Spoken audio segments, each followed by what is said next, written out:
Good afternoon. We're going to go over the weekly recap of the trades this past week. Before I get into that, I just want to say that I ended up finishing the week with 20 wins and 3 losses, which is an 86.96 win ratio. And I did the numbers for the month of July. In the month of July, I had 56 wins, 20 losses, 1 flat with a 72.73% win rate, which, you can look at all my calls and alerts on Discord and on Twitter, and you can see that I'm very, very consistent. I'm always in the 70s. Once in a while, I'll dip below 70, but I've never gone below 60%. So I'm usually in the 70s and 80s every week, every month. So consistency is key. I just want to point that out. If you're not in a Discord room, you should be. If you're not a subscriber, you should be. Or you're just going to miss these big plays. And I have a challenge that I'm going to start doing next week of 100% lottos. So if you want to know more about that, you can just go to the room and find out more about it. Okay, so I'm going to get into the trades now. Monday, I only had 3 trades, 2 wins and 1 loss, and I ended up grabbing SPY calls, 322 calls. And by the way, you can see these alerts. I post them on Twitter so you can see the actual timestamp and stuff and the actual alert. So 327, you can see I got SPY on the left. Sorry, my throat's a little congested. SPX is on the right, but I grabbed the 322 calls at 79 cents at 9:41. So I grabbed it right over the break of this, right over this 10-minute candle, pushing through VWAP. They went from 79 cents to $1.21. So it dropped it open. Now, let me break this out a little bit. Is this the 27th? Yeah. So as you can see, the day before, the high, well, this particular lower high right here, when it came down, it tested this area because there's a pivot right here at 321. When it came down, I wicked off that, and the 10-minute candle pushed through VWAP and made another green candle. That's when I grabbed the call. So that was a good trade. Then I ended up grabbing 3,200 puts on SPX at 11.17, which is probably right about right here. Now on this, let's see, is this 10 minute? That's 10 minute. That's 10 minute. Okay, just checking. Why does the chart look different? See, that's the thing. That's why I have SPY up and SPX up, because sometimes the chart looks a little different because of the trend lines. The RCT trend line looks different, and the moving averages look a little different because of that pre-market on SPY. So 11.17, which is right here, the break of this and all this consolidation. Then you had tried to pop up, and I mean, it was holding at this 322.50 level, and it just wicked underneath it. I was getting bought underneath it, and it tried to pop, and it got quickly rejected. So when it came back down to the underneath this area at 11.17, right in here, right on, I think I got it right when it pushed. Yeah, right about right here is right when I called it.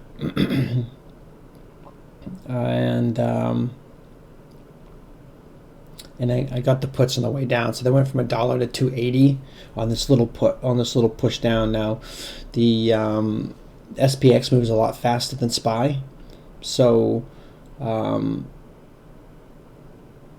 it doesn't take much for them to double. So that's why I love trading SPX. Now I ended up grabbing the 3/12/10 puts at 12:48. Now that would be 12:48 would probably be right here. Now I grabbed them at 80 cents. I think I actually grabbed them. It says the timestamp is 12:48, so I had to grab them right here, close to the double bottom, and it went down quick. I mean, they went green really quick, and I think I probably should have sold, but they ended up going against me, and then because it was an expiration day, it just the theta just destroyed them, and so it was a full loss on that one. But I was looking for a push through the low of the day, and when it started to go push through the 3200 area, that I got quickly bought up, and it reversed quick on me. So that was my first loss for the day. Now on, let's see, I had an overnight earnings strangle on Triple M, which I'll go over that in a second. And I don't usually do those strangles on earnings, because if the earnings,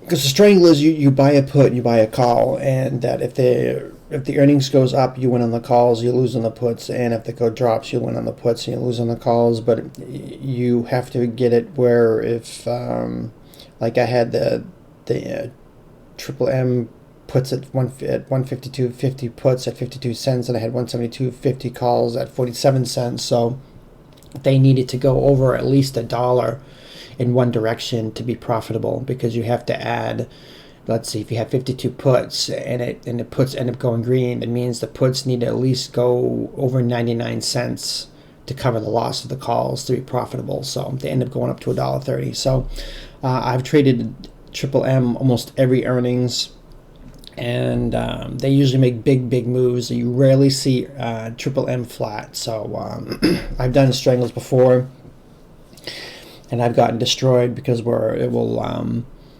go up and it will go down really fast, and it'll end up staying flat, and it just destroys both sides of the earnings play. And I don't go in heavy. I only go maybe a couple of calls or something like that, but a couple of options, because earnings is very risky. But like I said, M&M, I've always had good luck with Triple M. So they did go over the 99 cents to $1.30, so that was a good win on Triple M. Now, next one I grabbed was WYNN.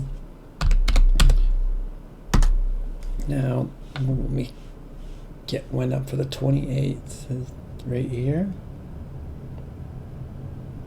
Yep. And SPY for the 28th right there. Okay. Let's see. Now, WYNN I had at 9:36 a.m. I had WYNN calls, 76 calls right here. So now let's see. This one was a monster play. This one ended up being a good play. Well, it wasn't really a monster, but it was a good play. Now, I've been watching WYNN for a while, and whenever I see like a huge disconnect between the price action and the RCT trend line on the 10-minute, that I start looking for reversals, and it wasn't exaggerated too much, but enough to get my attention. So when I saw a break over this 71 area is when I grabbed calls. I grabbed the 76 calls at 76 cents, and they went to 172. So I was already looking for that. I even alerted in the room that I was looking at the calls on WYNN, and so then I ended up grabbing SPY puts. Let's see, SPY puts at 951. Now let's bring this out. I like to look at the previous day, because it has a lot to do with the previous day. So that's the 27th, 28th. I grabbed, let's see, 319 puts 80 cents at 951. Oh yeah, right here I grabbed it because it was going through a low of the day.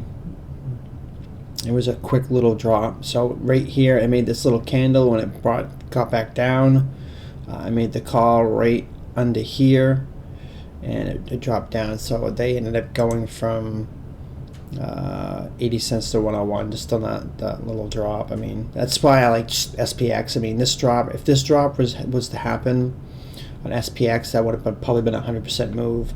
So that's why. But I don't trade SPX on expiration days. Oh, this was a Tuesday. This wasn't even an expiration day. That's why I trade SPY. But if I was to trade SPX on a non-expiration day, I mean, you would have had to go way outside the money and you wouldn't have made much. So SPY is the better choice on non-expiration days. On expiration days, I like to use SPY for the first hour because SPX is usually too expensive the first hour. So I usually let theta wreck it a little bit before. But I talk about that in the room all the time. Now the last call, I did go 4-0 on Tuesday. So the last one was SPY 325 calls.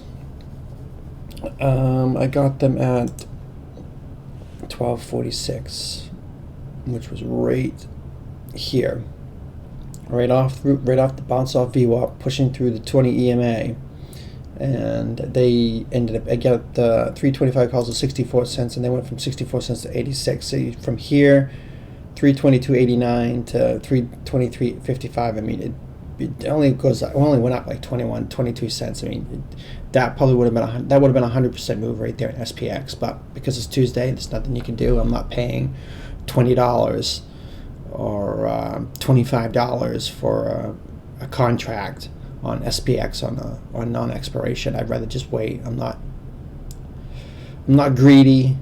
I'm patient. So the 29th. Okay, I played SPY again. Let's see. Let me blow this out. Now on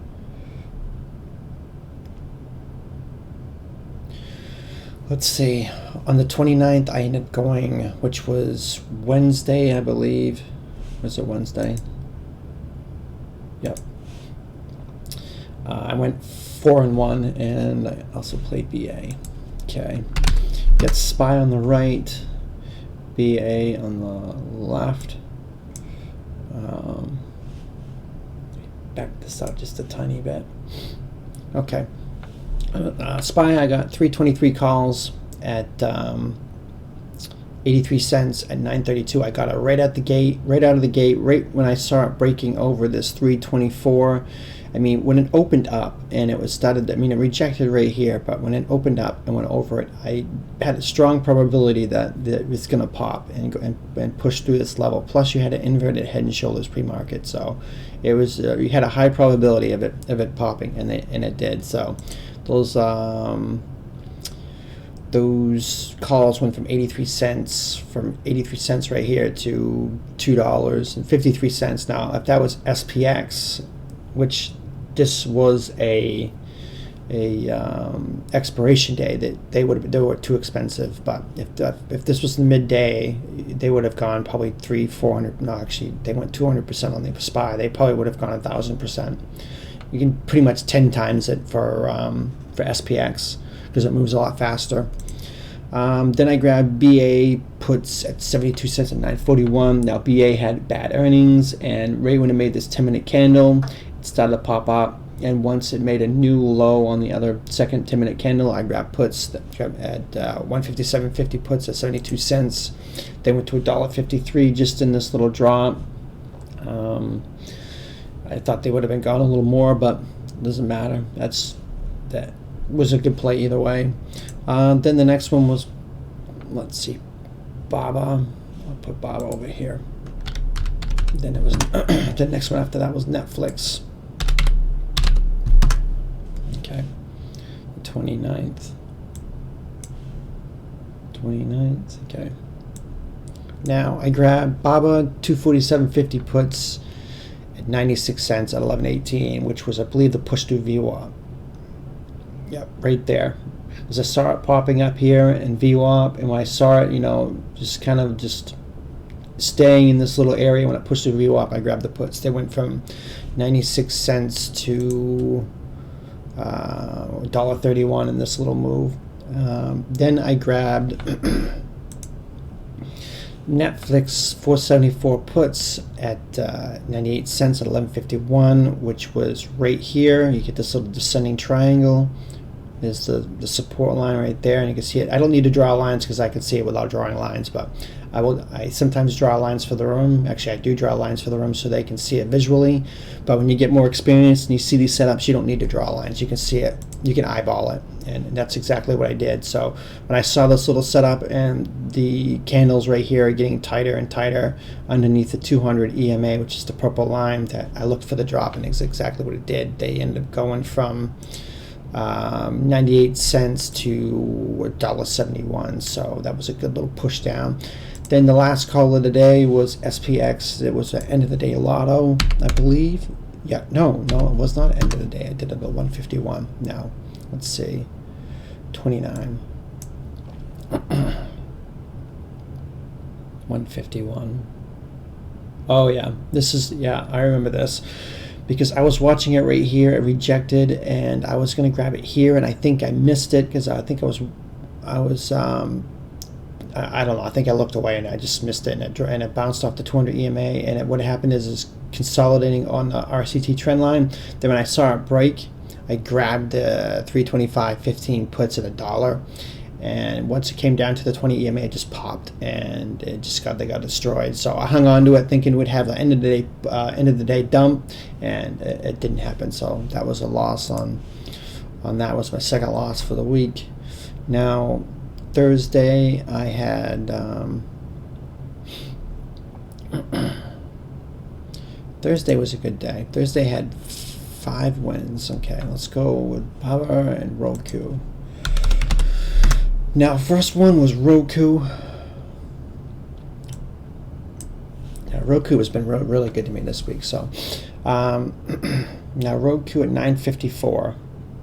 Now I remember this, and I wasn't really happy with the trade. It was a win, but ROKU is been struggling right in this area. As you can see, the day before it gets up into this 151, 34 area, 37 area. It just rejects. So I grabbed it. I saw that it tried to pop, rejected, and it rejected up here. So I grabbed it right in here, and it did a quick little drop, and I just scalped it, and it went from 70 cents to 80 cents. I mean, I really thought it was going to have a huge dump, but it is what it is. Then I grabbed Baba puts on, let's see. Oh yeah, getting back to the SPX puts at 151 yesterday, because that was FOMC. I was expecting the dump to happen on the Fed meeting, and it didn't. So and I mistimed that, but whatever.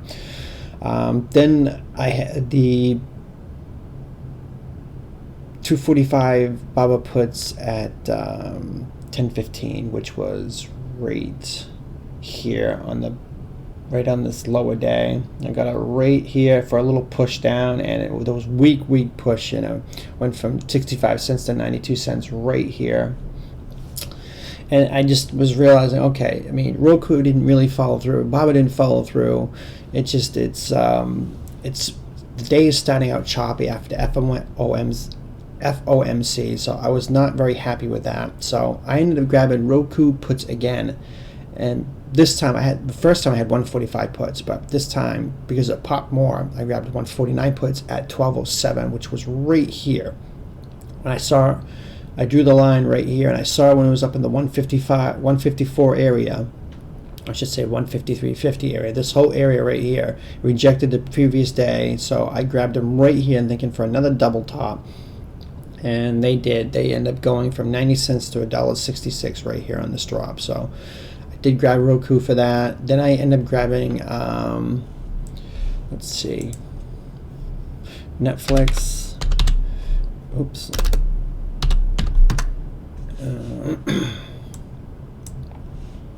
And I grabbed Disney.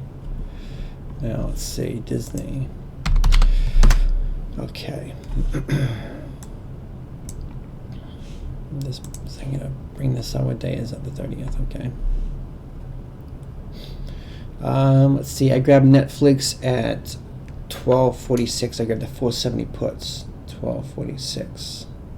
Oh, right here, right in this little congested area. The 200 EMA.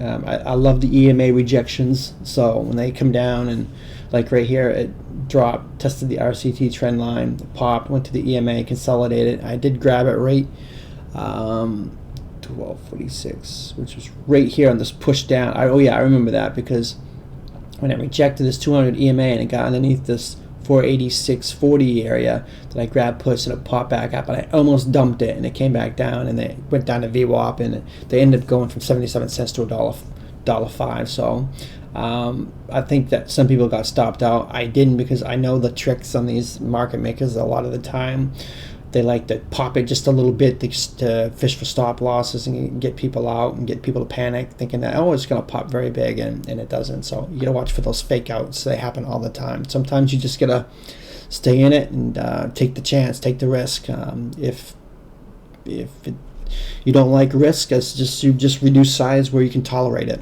or just don't play if you can't handle the risk. I mean, because this is what it's all about. Then Disney had 155 puts at 127 now, which was right here. Right when it went to the RCT trend line and it broke down. I like to, even though it does go to the RCT trend line, sometimes I'll grab it right at the line if it's an exaggerated move, but this really wasn't too much of an exaggerated move for Disney. I usually like to wait for it to make a lower 10-minute candle, then grab it. In this case, that would have been below the 200 EMA. And that little drop was only a 30-cent drop. I mean, it didn't provide much of a win. 62 cents to 71 cents, and it bounced off the 20 EMA. So Thursday was a very choppy day. I had to scalp like crazy. I didn't like that. Then I ended up finishing Friday.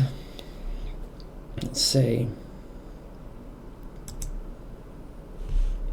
Okay, now Friday I had 5 wins and 1 losses, and I started out with Disney and SPY and Shaq. Now I grabbed SPY overnight. Now the reason I grabbed SPY overnight was because of the earnings, the big boy earnings, which were Google, Amazon, Apple, and Facebook. And the idea was, if you can't play those tickers on earnings days, they're just too expensive. And if they do well, SPY is going to pop, and they're just going to pop big. And so I grabbed SPY calls at the end of the day, and it went to 327 after hours, and it just started to sell off. And as soon as SPY opened, I told everybody in the room, as soon as options open, I'm dumping the SPY calls. I'm glad I did, because I got a 96 cents, 68 to 96 cents. So that was a pretty good win. Now the next one I got was Shaq. Shaq was a big mover, and Shaq had horrible earnings. They're in restaurant, and I mean, obviously the earnings were probably going to be pretty bad because the food industry is getting destroyed with the shutdown, the COVID-19, and social distancing. So I'm not surprised at all. So I did grab Shaq 50 puts at 31 cents. 31 cents. I grabbed it right after. The thing you have to worry about with earnings is that you can't jump in earnings as soon as it opens up, because the option prices are very high and they're not adjusted. They take like 10-15 minutes to like readjust and normalize, and spreads to get normal and stuff like that. And so I did grab it. I waited the first 10 minutes, and as soon as it made a new low on the second 10-minute candle, I grabbed the 50 puts. And they went from 31 cents to $2.70. It was a massive move. A lot of people in the room held it and got to like $2.60, which I was very impressed with. So Shaq was an easy play, very predictable, obviously. Netflix puts I got at 10:01. Which day? Right here. Now, let's see, bring out the next day. As you can see, I saw from I always like to look at the previous days when I trade, and this little white line is the previous day's close, which is right here. But anyways, when I saw that let's see, Facebook was choppy, Apple was going up, Amazon was dropping, and Google was dropping, I believe. I mean, it just did, and the market was dumping. So I just didn't. I mean, and Netflix earnings was not good, and I don't understand. Well, I do understand because it's just whatever. But I didn't like that it was going against the market, and the big earning winners that actually beat their earnings was actually, some of them were selling off, except Apple, and this was going up. So when I saw that it hit the 493 area, that I was grabbing puts, and I grabbed the 45 puts at 80 cents, which was pretty cheap. I grabbed them at 10:01, which was right here, the low of these candles, and this 10-minute candles right here. So when I saw it rejected this 493 area, I grabbed it right here, and there's just a little drop right there on that 10-minute candle, went from 80 cents to $1.66. I mean, because you were at the money or close to at the money on Friday, because Friday options are very, very cheap. And that's why I love expiration days. It's very easy to go 100%. I mean, just on from $4.89 to $3 drop, I went 100% on Netflix. Then I ended up grabbing BA calls, which was my loss for the day on Friday. BA and Roku. Okay. Roku was easy. I mean, look at every time Roku gets into the 158, it just dumps. But I'll talk about that in a second. Now, BA, I got this wrong. I timed it wrong. 1046. I got it right here, right when I saw it pull down. And I didn't want to short it anymore because it's been beaten down on the hourly. Like, if I'll show the hourly really quick. I mean, the hourly's just been going straight down. I mean, it's going to make a big reversal at some point, because every time, I mean, it gets disconnected. Look, it's down here, the RCT trend line's up there. It's going to make a massive reversal one of these days. I actually thought it was going to be yesterday when it got over this 159 area, and they did go green for a little bit. Actually, 1256. No, 1056. When they get 1056. No, 1016. Sorry. Yeah, I got it right here. And it still went down, chopped. And by the time it came up here, I think it was still red, even though it was higher than where I got it. But theta kicked in. Just all it takes is like this 20 minutes right here, 30 minutes. The theta just got destroyed. So I only had paid 45 cents for it. So it just got wrecked. I mistimed it. I really thought I was going to get an aggressive push up to the 164 area, but it didn't. It rejected off VWAP, and it is what it is. So I did grab Roku right here at I grabbed the 155 puts at 80 cents at 11.17, which was right here. Now, every time it gets to the 158, it rejects, as you can see on the. Let me pull it out more. See, 158 area. It doesn't always make it to the 158. That's why I always say that support and resistance isn't an exact number. It's an area. You see that right here. Got over 158, dumped. Got to 157, dumped right here, close to 157. So anytime it gets into that 157, 158 range, it was a short. So when I got above 157, I really wanted it to push to 118. Then I saw it to start to come back and wick right there. So I grabbed the 155 puts at 80 cents, and they went from 80 cents to $3.80, 350% on Roku on Friday. So that was another big move, and for the day. So it was a very good day, very good week, very good month. Hopefully next week will be just as good. We'll have some action and won't be choppy or anything. And like I said, if you're not in the room, you should be. And that's going to be it. Thanks for watching.